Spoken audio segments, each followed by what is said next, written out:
This is the underdash parcel tray re-trim kit for the Austin Healey BN1 and BN2 models.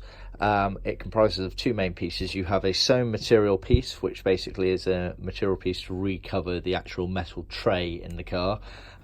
So again, oversized on the borders, so it gets you a nice neat finish. But basically that's the base area there, has the seam all the way around, and then this area here becomes the lip going around it, so that gets sort of trimmed around and then trimmed back.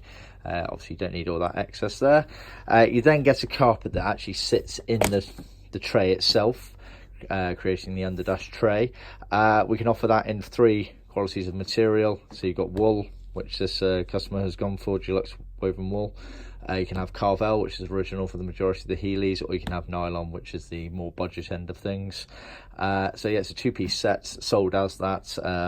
That's available in vinyl or leather, and this in a carpet of your choice. If we make this part here in vinyl, in leather, we would use our leather skiving thinning machine to thin that down at no extra cost, so that it makes it more pliable to the metalwork.